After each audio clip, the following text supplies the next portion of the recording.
اعلیٰ حضرت مفتی اعظم حجت الاسلام بریلی تجھے سلام۔ بسم اللہ الرحمن الرحیم۔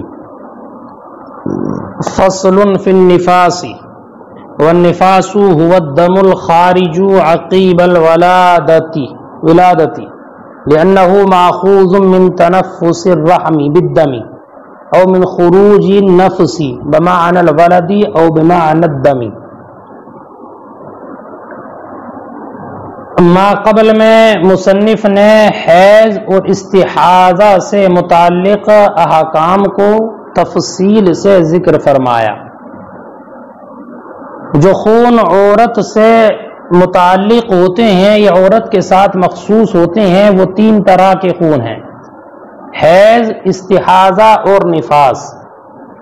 حیض اور استحاضہ کے احکام بیان فرمائے، اب یہاں سے تیسرا جو خون ہے نفاس، اس کا ذکر فرماتے ہیں۔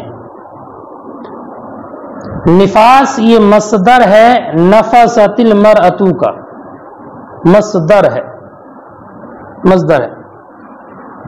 نفاس نون کے فتح کے ساتھ بھی جائز ہے اور نون کے کسرے کے ساتھ بھی پڑھا گیا نفاس۔ نفاس اور نفاس دونوں جائز۔ اصطلاح فقہا میں نفاس اس خون کو کہتے ہیں جو بچے کے پیدا ہونے کے بعد نکلتا ہے۔ تو بچے کے پیدا ہونے کے بعد جو خون نکلتا ہے اس کو نفاس کہتے ہیں۔ نفاس کہتے ہیں۔ امام قدوری کی اس عبارت سے یہ بات سمجھ میں آتی ہے کہ اگر عورت کے بچہ پیدا ہوا اور اس کو خون نہیں آیا تو یہ عورت نفاس والی نہیں ہوگی اور اس پر غسل کرنا بھی واجب نہیں ہوگا، اس لیے کہ غسل تو اس وقت واجب ہوتا ہے کہ جب خون آئے۔ تو حیض و نفاس کے خون کا انقطاع یہ غسل کے وجوب کا سبب ہے اور اس کو خون آیا نہیں، اس لیے غسل واجب نہیں ہوگا۔ امام صاحبین رضی اللہ تعالی عنہما کا یہی مذہب ہے۔ البتہ امام الائمہ امام اعظم رضی اللہ تعالی عنہ فرماتے ہیں کہ اس عورت پر احتیاطاً غسل کرنا واجب ہے، احتیاطاً غسل کرنا واجب ہے، اس لیے کہ ہو سکتا ہے کہ تھوڑا بہت خون آ گیا ہو اور یہ عورت اس خون کو دیکھ نہ پائی ہو، اس کو نظر نہ آیا ہو، اور یہ بات بالکل ظاہر ہے کہ غسل کے واجب ہونے کا جو تعلق ہے وہ خون کے نکلنے سے ہے، دیکھنے سے نہیں، اس لیے امام اعظم نے احتیاطاً غسل کے وجوب کا قول کیا ہے، غسل کے وجوب کا۔ بس مائی کہ نہیں؟ امام مصنف ہدایہ نے ذکر فرمایا کہ یہ نفاس ماخوذ ہے تنفس الرحم بالدم سے، تنفس الرحم بالدم سے، اس سے ماخوذ ہے کہ خون جو رحم نکالے، یہ خروج نفس سے ماخوذ ہے، اور نفس ولد کے معنی میں ہے یا دم کے معنی میں ہے، نفس سے مراد ولد ہے یا دم ہے، خروج النفس۔ بس مائی کہ نہیں؟ خواہ نفس بچے کے معنی میں مراد ہو چاہے خون کے معنی میں مراد ہو۔ دیکھ، فصل فی النفاس، یہ فصل ہے نفاس کے بارے میں۔ والنفاس هو الدم الخارج عقیب الولادۃ، اور نفاس وہ خون ہے جو نکلنے والا ہے بچے کی پیدائش کے بعد۔ لأنه ماخوذ من تنفس الرحم، اس لیے کہ تنفس الرحم بالدم سے ماخوذ ہے، او من خروج النفس سے ماخوذ ہے، بمعنى الولد او بمعنى الدم، ولد کے معنی میں ہے نفس یا دم کے معنی میں۔ والدم الذي تراه الحامل ابتداء او حال ولادتها قبل خروج الولد استحاضۃ۔ سنیے، یہ مسئلہ بیان فرماتے ہیں کہ حالت حمل میں عورت کو جو خون آتا ہے، حالت حمل میں، تو وہ خون جس کو حاملہ عورت نے دیکھا ابتدا میں، یعنی حالت حمل میں، یا بچہ پیدا ہونے کے وقت میں لیکن بچے کے نکلنے سے قبل، بچہ پیدا ہونے کے وقت میں لیکن بچے کے نکلنے سے قبل جو خون دیکھا وہ استحاضہ کا خون ہے. اس کا خون ہے استحاضہ کا، کہ حمل کے زمانے میں عورت کو جو خون آیا وہ استحاضہ کا ہوگا. ایسی پیدائش کے وقت میں بچے کے نکلنے سے پہلے جو خون آیا وہ خون بھی استحاضہ کا خون ہوگا، اگرچہ وہ ممتد ہو. ممتد ہونے کا مطلب اگرچہ وہ حیض کے نصاب کو پہنچ جائے کہ 3 دن یا 3 دن سے زیادہ خون ہو، اگرچہ وہ نصاب حیض کو پہنچ جائے لیکن وہ خون استحاضہ کا خون ہی مانا جائے گا، استحاضہ کا خون. امام شافعی رضی اللہ تعالیٰ عنہ کا اس میں اختلاف ہے. وہ یہ فرماتے ہیں کہ یہ خون حیض کا ہوگا، حیض کا، اور انہوں نے قیاس کیا ہے نفاس پر.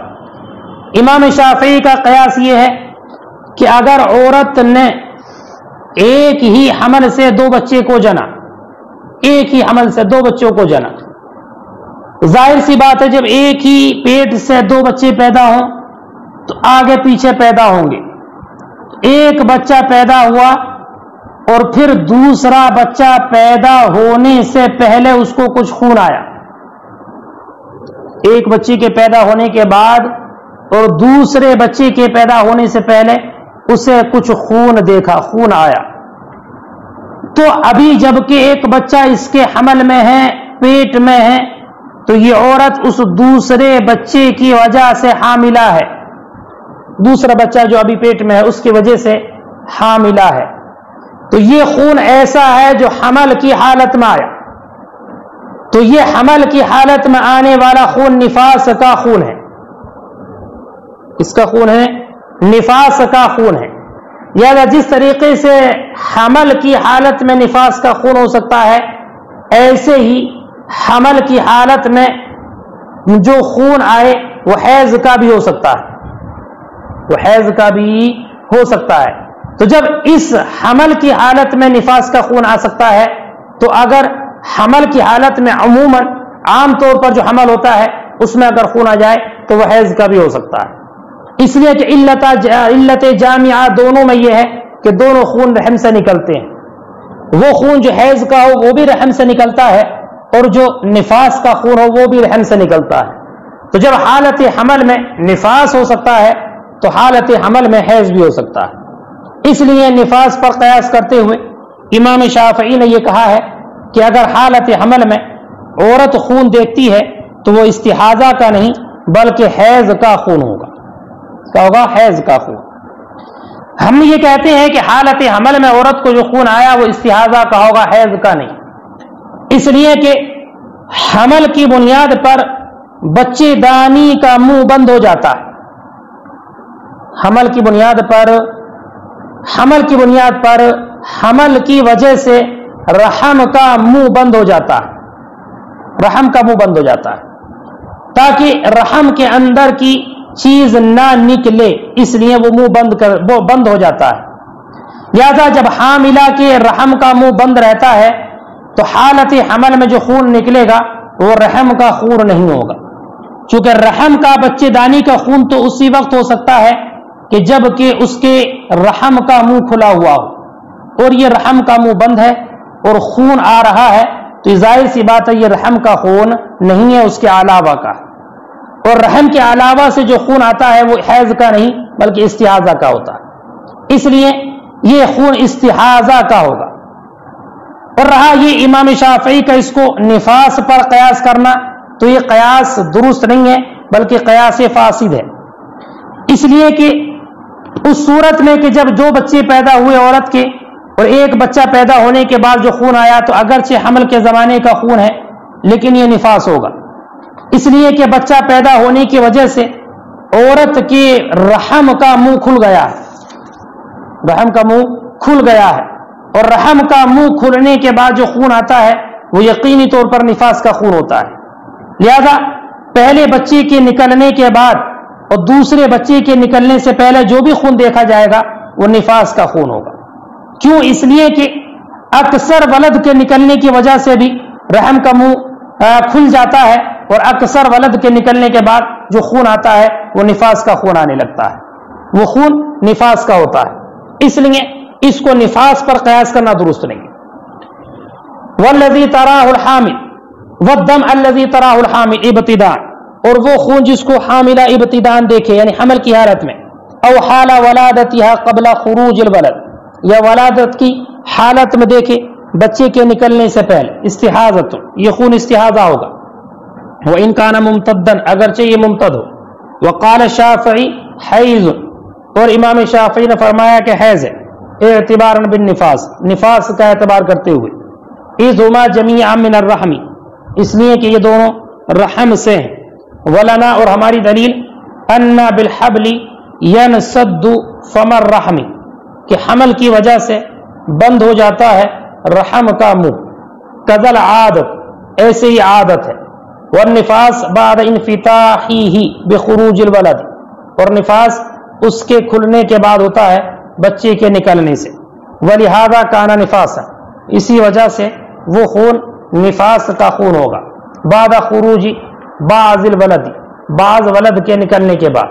فیما یروی عن ابی حنیفہ و محمد، اس میں جو روایت کیا گیا امام محمد اور امام اعظم سے. لأنہ ینفتح، اس لیے کہ رحم کا منہ کھل جاتا ہے. فیتنفس بھی، تو یہ خون اسی سے نکلے گا، خون اسی کی وجہ سے نکلے گا، اسی سے ہوگا، نفاس ہوگا.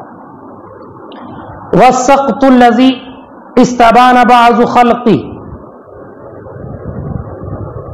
سنیں ولد، یہاں سے یہ مسئلہ ذکر کرتے ہیں کہ وہ بچہ جس کے بعض اعضاء ظاہر ہو گئے، مثلا اس کی انگلی، ناخون یا بال وغیرہ ظاہر ہو گئے، اور ایسا بچہ پیدا ہوا تو یہ ولد تام کے حکم میں ہے، یعنی مکمل بچے کے حکم میں ہے.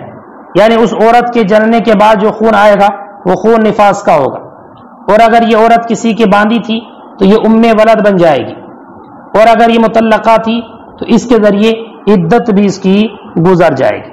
اور اگر محض گوشت کا لوتھڑا نکلا ہے، اعضاء کا ظہور نہیں ہوا ہے، تو ایسی صورت میں وہ نفاس نہیں مانا جائے گا، اور اس کی عدت بھی نہیں گزرے گی، اور وہ ام ولد بھی نہیں ہوگی.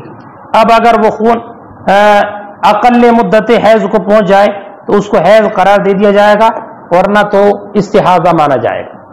اور وہ بچہ الذی استبانا بعض خلقی، کہ جس کے بعض اعضاء ظاہر ہو گئے، اس کے بعض اعضاء ظاہر ہو گئے. ولد ہے یعنی مکمل بچے کے حکم میں ہے. حتی تصیر به نفسا، یہاں تک کہ اس کے ذریعے وہ نفاس والی ہو جائے گی. وتصیر الامۃ ام ولد، اور باندھی ام ولد ہو جائے گی وہ بھی اس کے ذریعے. وقد العدۃ تنقضی، اور ایسے ہی وہ اس کے ذریعے عدت گزر جائے گی. واقل النفاس لا حد له، اور اقل نفاس کی کوئی حد نہیں ہے. لأن تقدم، سنیں اقل نفاس کی حد کے تعلق سے ہمارے علماء کا اس پر اتفاق ہے کہ نفاس کی اقل مدت کی کوئی انتہا نہیں ہے. لہذا عورت نے اگر بچہ جنا اور ایک لمحے کے لیے خون آ کر بند ہو گیا تو یہ عورت پاک ہو گئی. اب اس کے لیے نماز پڑھنا بھی جائز ہے، روزے رکھنا کا بھی حکم ہے. لیکن امام سنیں اس پر دلیل کیا ہے؟ تو دلیل یہ ہے کہ نفاس کی اقل مدت کی انتہا نہ ہونے کی دلیل یہ ہے کہ بچے کا پیدا ہونا اس بات کی علامت اور نشانی ہے کہ یہ خون و رحم سے نکل رہا ہے. یہ بچہ پیدا ہو گیا تو یہ علامت ہے اس بات پر کہ یہ رحم کا خون ہے، کیونکہ بچے کے پیدا ہونے سے رحم کا منہ کھل گیا ہے، اور بچے کی پیدائش کے بعد جو خون نکلتا ہے وہ نفاس کہلاتا ہے. لہذا اب کسی علامت کی ضرورت اور نہیں ہے. اس کے برخلاف حیض کا خون ہے کہ اس میں کم سے کم 3 دن کا ہونا شرط ہے، تاکہ اس خون کو یہ مان لیا جائے کہ یہ خون رحم سے ہے. اس لیے کہ حیض ہونے پر اس کے علاوہ کوئی اور علامت موجود نہیں ہوتی ہے. وَأَقَلُّ النِّفَاسِ لَا حَدَّ لَهُ، اور اقل نفاس اس کی کوئی حد نہیں ہے. لأن تقدم الولد عالم الخروج من الرحم، اس لیے کہ بچے کا مقدم ہونا یہ رحم سے نکلنے کی نشانی ہے. اس لیے کہ بچے کا مقدم ہونا علامت ہے رحم سے نکلنے کی. فاستغنى عن امتداد جعل علما علیہ، تو بے نیازی ہے ایسے کسی امتداد سے جس کو اس پر کوئی علامت اور نشانی قرار دیا جائے، باخلاف حیض کے، اس لیے کہ حیض کا خون ہونے میں کوئی علامت اور نشانی نہیں ہے۔ وَأَكْثَرُهُ 40 يَوْمًا، اور اس کی اکثر مدت 40 دن ہے۔ وَالزَّائِدُ عَلَيْهِ اسْتِحَاضَةٌ، اور زائد جو ہوگا وہ استحاضہ کا خون ہے۔ نفاس کی اقل مدت کوئی متعین نہیں، لیکن نفاس کی اکثر مدت میں اختلاف ہے۔ ہمارے علماء احناف کے نزدیک نفاس کی اکثر مدت 40 دن ہے، امام شافعی کے نزدیک 60 دن ہے۔ امام شافعی رضی اللہ تعالیٰ عنہ نے امام اوزاعی کے قول سے استدلال کیا ہے کہ انہوں نے فرمایا کہ ہمارے زمانے میں عورتیں 2 ماہ نفاس کا خون دیکھتی تھی، اور ربیعہ سے روایت ہے، انہوں نے فرمایا کہ میں نے لوگوں کو یہ کہتے ہوئے سنا ہے کہ عورت کو زیادہ سے زیادہ 60 دن نفاس کا خون آتا ہے۔ یہ امام شافعی کے استدلال ہے۔ ہماری دلیل وہ حدیث ہے جس کو امام صاحب ہدایہ نے اپنی اس کتاب میں ذکر کیا، جس کے راوی حضرت ام المؤمنین حضرت ام سلمہ ہے، ان النبی وقت للنفساء 40 یوما۔ اور ابو داؤد اور ترمذی کی ایک حدیث میں ہے، اس میں یہ ہے حضرت ام سلمہ نے کہا کہ نبی اکرم صلی اللہ علیہ وسلم نے نفاس والی عورتیں حضور کے زمانے میں 40 روز بیٹھتی تھی، 40 دن بیٹھتی تھی، یعنی 40 دن ان کو خون آتا تھا۔ تو ہمارا یہ مذہب حضرت ام سلمہ سے مروی ہے، اور حضرت ام سلمہ کے علاوہ حضرت ابن عمر، حضرت عائشہ ام حبیبہ اور حضرت ابو ہریرہ رضی اللہ تعالیٰ عنہ سے بھی مروی ہے۔ اور یہ بات ظاہر ہے کہ یہ بات ان حضرات صحابہ نے اللہ کے رسول صلی اللہ علیہ وسلم سے سن کر ہی کہی ہوگی، لہذا یہ حدیث امام شافعی کے خلاف حجت ہوگی۔ اور امام شافعی کا جو مذہب ہے 60 دن والا، یہ نہ کسی حدیث سے ثابت ہے اور نہ کسی صحابی کے قول سے، بلکہ انہوں نے جو استدلال کیا ہے بعض تابعین کے قول سے استدلال کیا ہے، اس لیے ہمارا یہ قول زیادہ صحیح ہے۔ اور عقلی دلیل یہ ہے کہ اس بات پر سب علماء کا اتفاق ہے کہ نفاس کی جو اکثر مدت ہے وہ حیض کی اکثر مدت کا 4 گنا ہوتا ہے۔ نفاس کی جو اکثر مدت ہے وہ حیض کی اکثر مدت کا 4 گنا، اور یہ باب آپ کتاب الحیض میں ابھی اسی میں شروع میں پڑھ چکے ہیں کہ حیض کی اکثر مدت 10 دن ہے، اب اس کا 4 گنا 40 دن ہے۔ لیکن امام شافعی نے حیض کی اکثر مدت چونکہ 15 دن مانی ہے، اس لیے اس کے اعتبار سے وہ 60 دن مانتے ہیں۔ وہ اکثر 40 یوما، اور اکثر نفاس 40 دن ہے، اور اس پر جو زائد ہے وہ استحاضہ ہے، لحدیث ام سلمہ کی حدیث کی وجہ سے ان النبی علیہ السلام وقت للنفساء 40 یوما، کہ نبی اکرم صلی اللہ علیہ وسلم نے معین فرمایا نفاس والی کے لیے 40 دن کو۔ اور وہ حجت علی الشافعی، اور یہ حدیث حجت ہے امام شافعی کے خلاف فی اعتبار 60 دن کا اعتبار